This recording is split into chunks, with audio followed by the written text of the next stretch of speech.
Welcome to Deep Look, Ultiworld's weekly radio show about the current state of Ultimate. I'm the host and the editor of Ultiworld, Charlie Eisenhood. Joining me is Ultiworld senior editor Keith Raynor. And we're going to start today's show, Keith, with sort of an uncomfortable, unpleasant topic, but something that I've been thinking about a lot and has come into obvious relief lately. And that is a seemingly widespread shrinking of league play. So, Keith, I want to ask you first, up in New Haven in Connecticut, how are things looking for Summer League right now? I assume you're playing again. And how are the numbers looking this year? So I just had my first night of league last night. I'm feeling it. I'm old. And every time I'm out there, there's all these young people. And there's certainly a few older people. But like, man, I think about like I used to be the young person on the team. Like I remember the days, but it was really, obviously, 15 years ago or whatever that was. But anyway, I told you this just the other day. Julia Echterhoff was on my first Summer League team. Now, wow. Julia Echterhoff Lee was on my first Summer League team, the Wolf Pack. Now, our league certainly has decreased in size. We have fewer teams than we did last year when my team won the title. So I don't know what to expect from attendance. We actually had a pretty good turnout. Like most of the players on my team were there, but my opposing team, our opponents had one of the 7 women matching players on their team show up until like sometime after halftime. So they forfeited and we played anyway. We played 5-2 or something, gave them a player and played 5-2. But that is anecdotal. Obviously that happens even in a robust, normal Summer League schedule. I find it's a little less likely on week 1 typically. And it's a little bit of a red flag in the greater context of there are fewer participants. So with decreased league sizes, which is what we're hearing from pretty much everybody I've talked to about Summer League has said that their league is smaller than usual. Yeah. And like, honestly, I don't think you can say it's COVID anymore. Not that there aren't people who maybe are still feeling a little hesitant about going out and playing league or Ultimate in general because of COVID, but it doesn't feel like that's the driving force anymore. Last summer, my league came back for Summer League, no Spring League, but we had Summer League, and it was, very small. But I mean, I understood that, like I think a lot of people weren't necessarily ready to come out and play. And like, there was mask rules for a long time during the season and it sucks to play with a mask on. And so I totally get that. And we've had good Ultimate pickup games and stuff over the last 8 months. We just concluded Spring League. My team came in as the 1 seed and we lost both our games on finals day. Brutal. But we only had 4 teams in a 5v5 league. And I don't know that I have much hope that it's going to be more than that in Summer League. I think we got to 6 teams last Summer League, or last Fall League, that is, but didn't get there for Summer. And, these are not big rosters because we're playing 5s. Now, again, this is a snapshot of New York City. I don't know what the Brooklyn League situation looks like. I haven't played in Brooklyn League, I don't think ever. But certainly we're hearing in the Ultiworld Discord for Full and Plus subscribers that leagues are down everywhere. And I'm starting to wonder, okay, well, what's going on? Because is it that there are just fewer players, period? Is it that people are choosing other options to play their Ultimate, whether that be club or pickup games or whatever else? Like, what is it about league? Is it something specific about league that's the issue, or are we really seeing just a smaller number of competitors playing Ultimate right now? Well, let me go back to the thought that it's not COVID, and I get what you're saying, which is that it's not immediately like I am not playing because I'm concerned about my safety due to COVID-19. But it certainly feels like an after effect of taking a 2-year step away from playing league in the same format. So, for me, that feels like the most obvious place to start as far as like looking for, okay, what's going on here? And it could be a confluence of things. It could be, you have fewer new players being recruited. People are not as aware because there's been this gap. There hasn't been the chance to continue to kind of sow the seeds across your network to bring in new players. College teams are missing 2 seasons or whatnot. So it's like fewer recruiting classes for youth and college players. So that sort of thing could be going on. You could have club players who feel like they have to focus on club season right now, or college players who are not ready to jump into more play when they're probably playing just finished college season are going to jump into club. You also have multiple pro leagues available for players of all different genders. So, that's going to tap into your club talent. So it is a little tricky to figure out exactly what's going on, or why people aren't playing, but it certainly feels like there are fewer players. And one of the trends that emerged from the conversation in our Discord about this, is that in particular, it seems to be women matching players. Tim Smith from WAFC mentioned that they actually just had their first ever women's winter league, or women's matching women winter league. So it looks like there are players within that cohort who want to play, but maybe they don't want to play mixed co-ed ultimate anymore. Or maybe that group is smaller. That certainly feels like, from my anecdotal experience, what could be going on in our league. I mean, most of us are familiar with a situation where there are a lot more male matching players that want to play. It's not uncommon for leagues to have an additional male matching player only league, so that there are opportunities for all those extra male players who might have wanted to play co-ed ultimate, or some who just wanted to play in single gender leagues.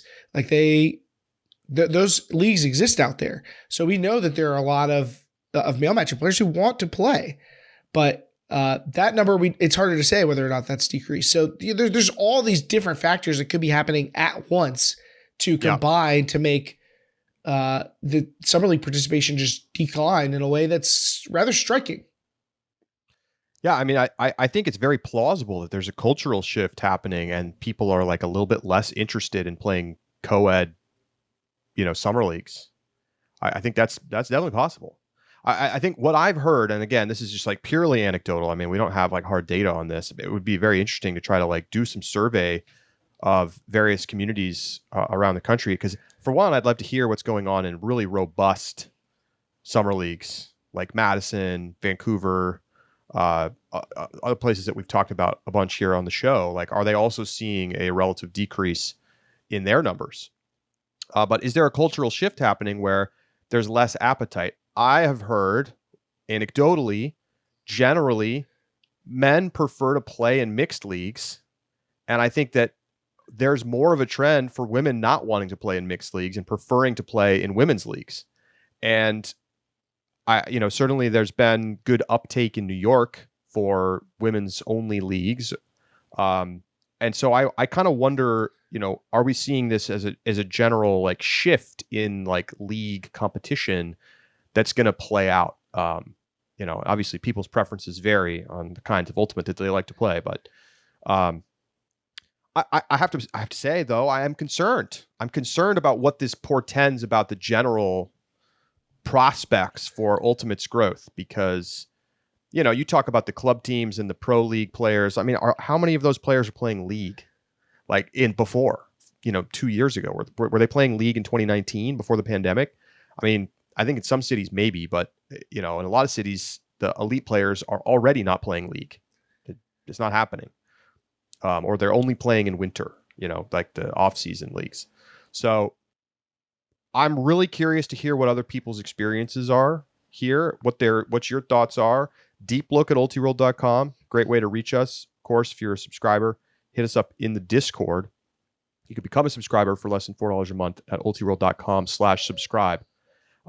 I think the big question is, how do we take the lessons of places that have had really strong league growth and just sport growth and apply them elsewhere? Not every place is going to end up like Vancouver, but like what is going on in Vancouver that's making Ultimate grow so effectively and have this really robust youth scene, really robust league scene?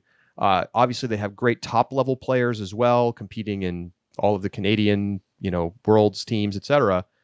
Why is that working? How do we export that to other places? Because, you know,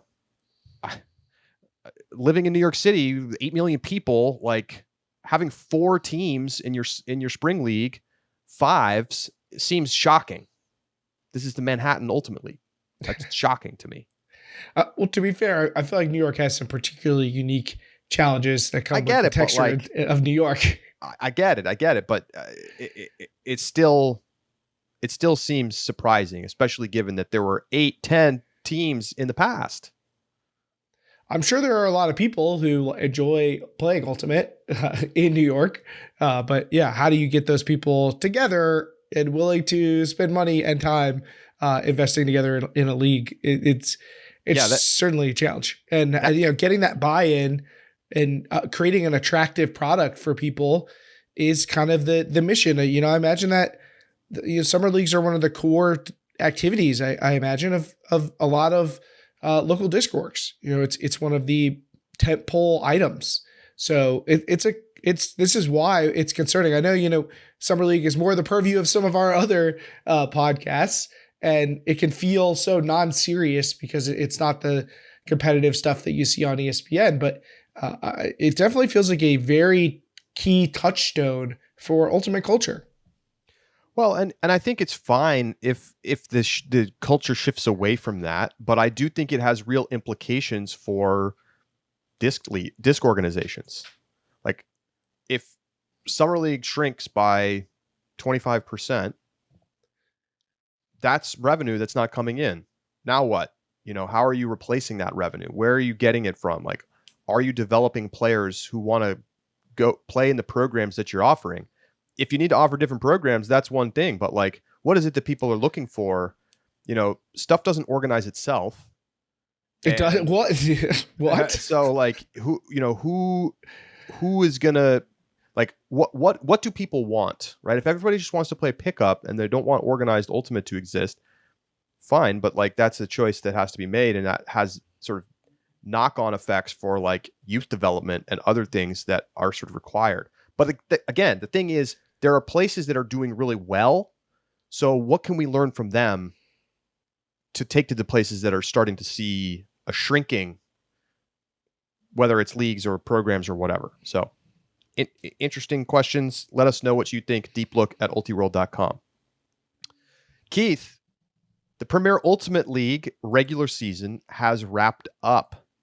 Next weekend, not this coming, but the following, we have the championship weekend in Ohio. Who are the 4 teams that we're going to be competing, Keith? And, we're not going to go into a full preview today, but we can kind of wrap up the regular season. Well, Charlie, if I asked you to guess the 4 teams that were going to be playing at championship weekend, do you think you can pull it off? Just sight unseen? I do think I can pull it off. I think it's going to be Raleigh. That seems like a lock. Be Revo, the way they played, outperformed my expectations this year. DC has looked very good. And then from the Midwest, I think you got to go with Milwaukee. Well, there you go. you lined them up, knocked them down, perfect strike. It was chalky. It's hard to say this season was anything but chalky. A couple of mixed results throughout the lineups, so to speak. Indy Red finishing second in the Midwest, probably not what a lot of people predicted, although they also had 2 games, I think, canceled. So obviously impacts how their record is going to turn out. Portland and New York, probably you might have flipped them at the beginning of the season. Portland goes 5-1, New York goes 2-3. Is there an argument that Portland should be in the postseason over a 3-2 Milwaukee team? Maybe. Yes, maybe. Of course. But you know what? That's how it is. There's not a sport I can think of really, a team sport, where this isn't a thing that happens. I mean, we just spent a month talking about New England men's not having enough bids, Yes, but there's also totally imbalanced schedules happening that make it totally like arbitrary that Milwaukee gets to be in. That's true in the NFL as well, right? Schedules are not balanced. You don't play every team. Yeah, but you still play 2 games against all your divisional opponents. Sure. It's, you make a fair point, but I do think that Portland's going to feel a little miffed that they didn't get in. So that is their right. They had their chance, right? They had a game to win that could have gotten them in, and they didn't do that. So, I'm not sympathy. It's not that I don't have any sympathy, but they had they had a chance to play their way into the postseason. Come back and talk to me when Milwaukee loses by like 15 goals in semifinals. It won't matter. It doesn't matter to me. The structure was the structure, and the opportunities were there. And I made the same argument in college. Like when we talk about the 6th best team in Southwest Women's is better than the best Metro East team. You know what? If you're the 6th best team in your region, if that's the best that you could do, is it that important that you should be at nationals? Like, I don't, and this is the same kind of thing to me. Now to be fair, they only lost 1 game, and that is tough. That's tough.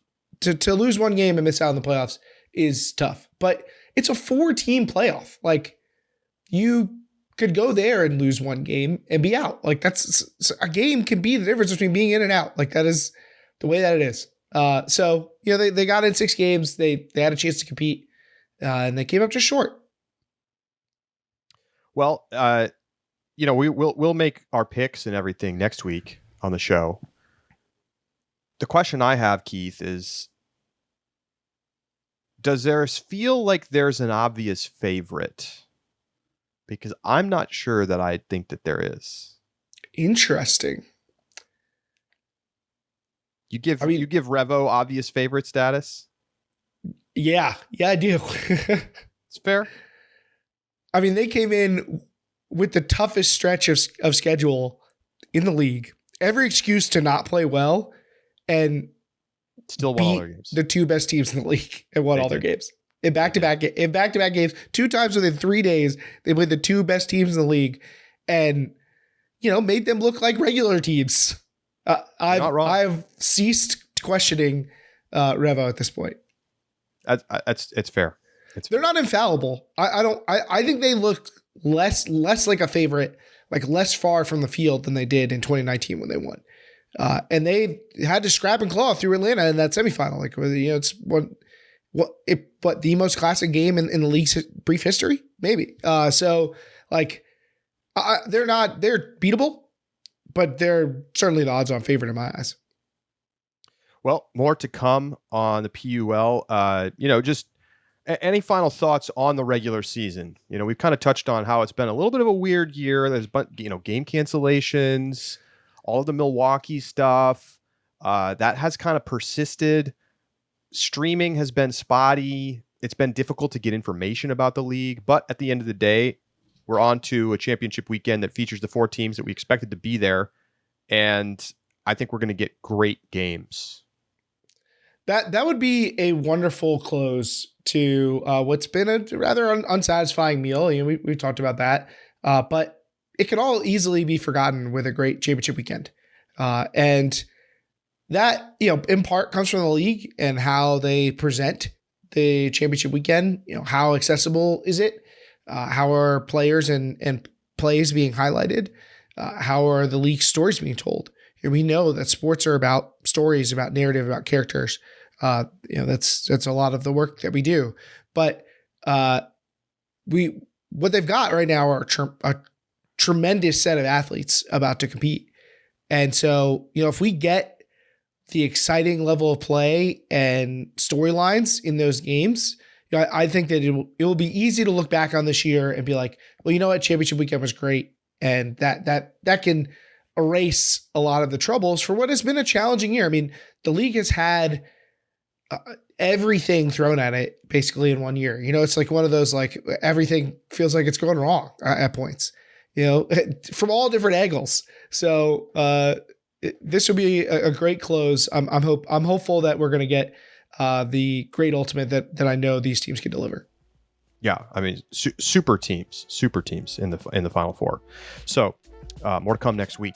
We're going to take a quick break. When we come back, we're talking high school national invite. It's on deck Friday and Saturday. Don't go anywhere.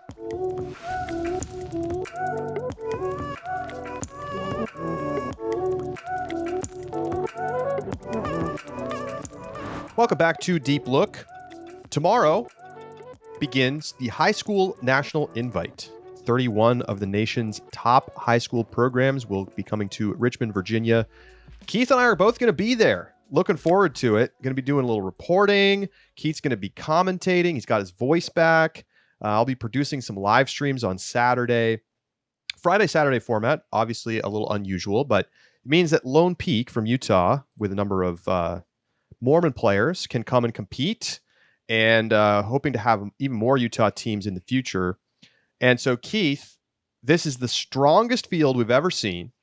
This is the biggest girls division we've ever had. And I mean, you're looking at so many top 10 teams in attendance this time around. It's really going to feel like a gauntlet in the bracket. Your early thoughts after taking a look at the rosters and getting ready for this weekend?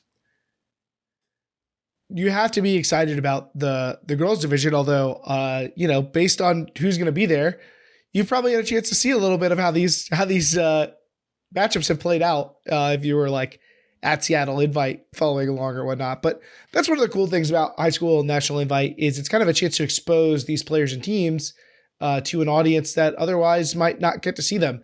Let's be honest, Youth Ultimate, pretty hard to follow. Even us trying to bring it to our audience, it's difficult. And certainly if you're not able to be there, it is increasingly challenging. But these are going to be really excited teams. We just recently got the U20 U.S. national teams announced, and we have the World Junior Ultimate Championships not too far from now. So this will also be a chance to get to know some of those players across these different rosters.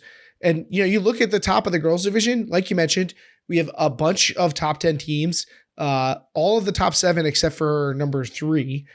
And of those teams, 4 of them from the state of Washington or from Seattle, and 1 of them's from Oregon. And then we have a Dinah from Minnesota representing, anything not touching the Pacific in the top 10. So it's Northwest heavy, which is something we're pretty used to, but I'll be very curious to see these teams who've had a chance to play against each other, see how they fare in this environment. So your top 4 seeds in the girls division: number 1, South Eugene out of Oregon; number 2, Roosevelt from Seattle; number 3, Lincoln from Seattle; and number 4, Edina from Minnesota. So yeah, Keith, I mean, so this South Eugene team, I mean, they stomped on very good Seattle and Washington-based teams, including club team. And they are heavy favorites to win their pool and probably to win this tournament.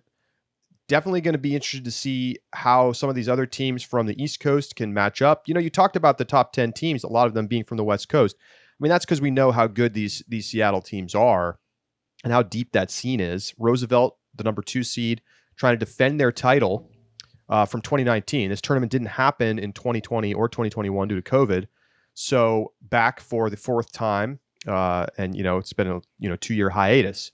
So this Roosevelt team certainly has an opportunity to win this tournament, but South Eugene will be the heavy favorites. I'll be curious though. The power rankings are almost by necessity a little bit of guesswork, because how do you really rank regions relative to each other? That's a big question mark. We don't really know how good, the top Virginia teams are, for example, compared to the top Seattle teams. Now, we can make a guess. We can see how they play on the East Coast, and we can know that the West Coast teams typically very strong, but it doesn't. Nothing is foolproof. There's only a couple teams that really make crossover. Lone Peak helps a little bit because they typically go out east and play games. But that's why this tournament's fun, because you get varied competition. Super fun. I mean, every time we've done this tournament, it's been a blast. It's great highlights, and you tend to see the future college stars showing out in a big way. Remember Ella Yunks dominating a few years back. We saw Abby Hecko tear it up for Roosevelt in 2019. Leo Gordon, who obviously just came off a great performance with Brown this season, he led his team to a title at Berkeley in the boys division in 2019. So get ready to see some of the finest youth athletes in the country, many on the U20 teams, going head to head for their high school programs, which is something a little different too. It's not YCC. It's not, and I've been pleasantly surprised with, players see this as the national championship. I mean, they see this as the one chance they have to play against teams from across the country and compete against the best teams. And knowing that they treat it like that informs, the intensity level and the excitement that they bring to play. So that to me is so encouraging to the type of ultimate that we get when we have this tournament. And there are a bunch of these U20 players throughout these rosters. So there's going to be some real talent, but even beyond that, we always learn about players that we were unfamiliar with coming in. And this is like kind of the start of their story as far as like being a part of the national scene. Some of them, end up at smaller programs where they become star players. Some of them go to big time programs where they work their way into the rotation. Like we will learn a lot. And I know so many of our audience are fans of college and club ultimate. These are going to be names that you're going to be hearing about down the line. And Lone Peak, they are going to be competitive. I will be very surprised if they finish 6th or 7th or whatnot. Like I think that they're going to probably be in semifinals if it passes any experience. But how can you bet against these Washington teams? We've had a Seattle team win the past 2 high school national invites. And we've had a Seattle team in the final of every high school national invite in the girls division. So you got to be foolish to bet against this many of them. Let's take a look at the open division. Top seed is Nathan Hale Waldorf, combo team now after Waldorf merged into the Hale team. They won the Washington State Championships back in the fall. Jordan out of North Carolina, Lone Peak out of Utah, the 3 seed, and then Lincoln, strong team, semifinalist in I guess they made the finals in Washington State Championships. So that is your top 4 seeds. I am also very curious about Wissahickon, the 5 seed, led by Adam Grossberg, U20 selection. He also plays for the Philadelphia Phoenix. And they have just been drubbing teams on the East Coast. I mean, they beat Pennsbury, a top 25 team, 15-3 in the Pennsylvania State Finals. I mean, they have been absolutely killing teams. So are they a title contender? I think so. I think it's deep enough to see that. That's going to be a very fun game at the top Pool D. Absolutely. And Grossberg's going to be, a treat to watch. She was fantastic for AMP as well. And he's one of 3 Grossbergs on this roster. So, maybe we'll get the whole Grossberg family out and performing, but plenty of potential stars in this field. I know that I'm really excited to see Tobias Harris, who is on the Jordan team that's number 3 overall. And is a real up and comer in the North Carolina scene, made the U20 team. And he's probably going to be one of the standout players. Could be the best player here. Tobias Brooks. Sorry, I said Tobias Harris. Tobias Harris, the NBA basketball player. Tobias Brooks. My mistake, Tobias.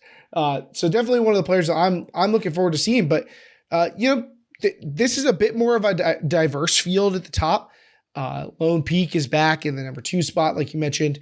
You have teams from Washington, from Minnesota. The only region that has a bunch of teams really is North Carolina, and we know how talented those teams are. So there's a lot to be intrigued by. I will be curious about Lexington Pi, per usual. They tend to overperform. Lula Dutiel hype train on maximum effect, Keith. She's a senior now. She was tearing up at this tournament in 2019. And she was busting people as a freshman. It's when she stole our hearts, man.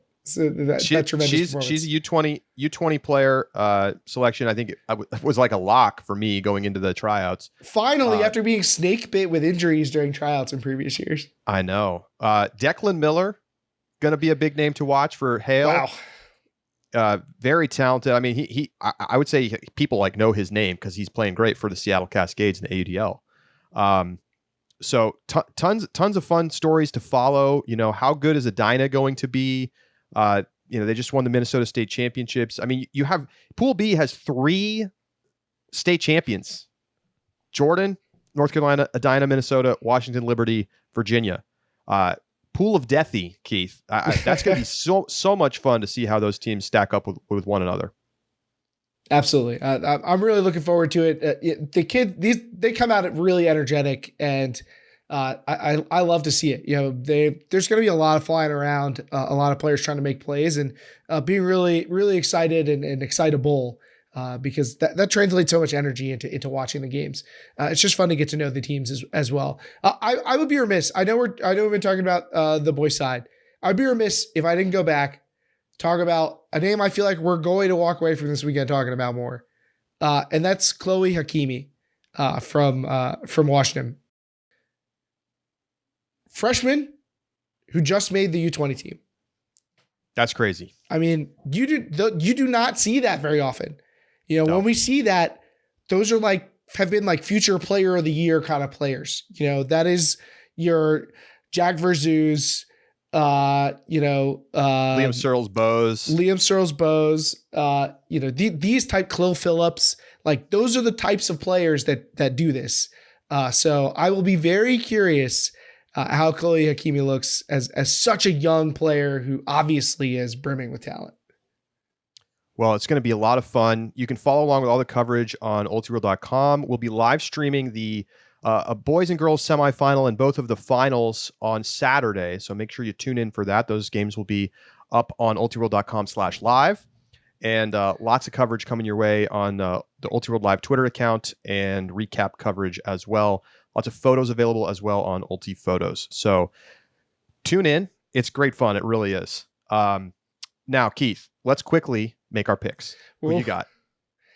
Tough. All right. On the boys' side, I think I'm going to take Jordan, I think. I don't know, man. Picking against Declan Miller feels crazy to me. It's tough.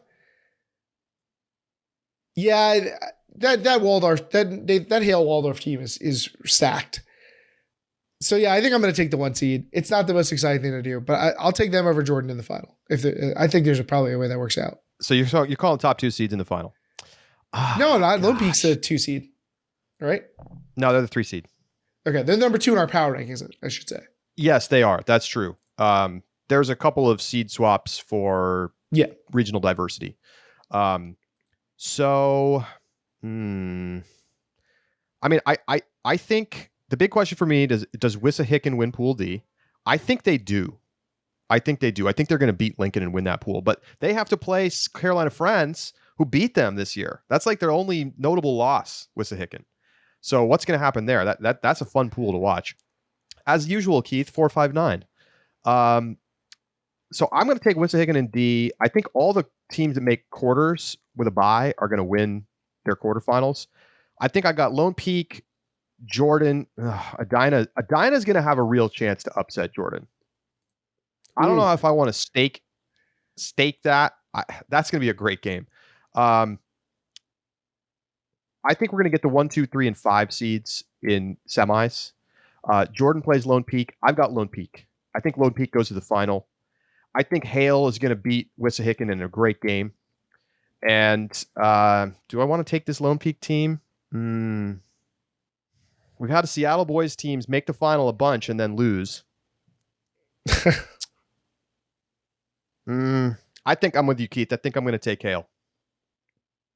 No, it's not the most exciting picks ever, but it will be exciting to watch. It's going to be great games. On the girls' side, let's see. I've got South Eugene in semis. I've got Roosevelt in semis.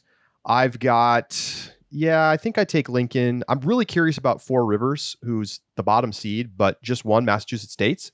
So they're underseeded at 15. How will they stack up with those Seattle teams? Great, big question mark right now. But I do think ultimately I'm going to take Lincoln. They've been very impressive this season. They were the top team in Seattle for quite some time, for a few weeks. And then I think I'm going to take Edina to beat Ingram in Pool D. That's another big tester game for sort of Seattle versus World. And then I've got South Eugene over Edina in semis. I've got Roosevelt over Lincoln in semis. So I'm taking the top 2 seeds, and I got South Eugene winning the tournament. I want to find a way to get like Lone Peak in the semis here, but they have to go against Roosevelt, and then in the bracket if they finish the seed, South Eugene. And keep in mind, Lone Peak lost to Green Canyon in Utah States. Utah's pretty good ultimate. They are. So you can lose that and still be quite good. But I have no real way. I have no real reason to go against South Eugene and Roosevelt. I know Roosevelt has played some close games and had some close finishes with the other teams in their area, including Lincoln. I know Edina has been crushing in their local play. But the talent level on South Eugene and Roosevelt just feels like it's just huge. Now, Roosevelt is super young. They do not have a lot of seniors. A lot of their best players are pretty young. Charlotte Gaspar and Chagall Geffen. So they're a young team, and that could expose them. So I think I'm going to take South Eugene because of that. But I feel like those are the two most senior heavy teams. Senior heavy team, South Eugene. Senior heavy team, and really talented. So I'll take South Eugene. All right. Number 1 ranked teams everywhere. Call the 1 seeds. Call the number 1 teams in the country to win the tournament. Hey, look, ride of the favorites works pretty well. It doesn't always work out like that. It certainly doesn't. I think Roosevelt was the 1 seed the year they won in 2019, but Berkeley was definitely not the 1 seed. No, but they made quite the run. I'm going to be closely watching to see how South Eugene boys do. They're the bottom seed, or one of the bottom seeds in the boys division. If they outperform, I think it's time to like totally revise expectations about West Coast teams relative to East. Like all those teams in Oregon, Washington, and California up the board, Utah, and you got to start downgrading those East Coast teams. But let's see how it plays out this weekend. Again, coverage starts tomorrow. Live coverage on Saturday. Tournament coverage tomorrow. Can't wait. My flight is delayed right now, so hopefully get there. You have to wait before tonight. Keith's coming in tonight, so we'll see you there. Come say hello if you're playing at the tournament. We'll look forward to meeting you and enjoying some great Ultimate this weekend. That is going to do it for this week's edition of Deep Look. Thank you so much for tuning in. And we will talk to you next week right here on Deep Look.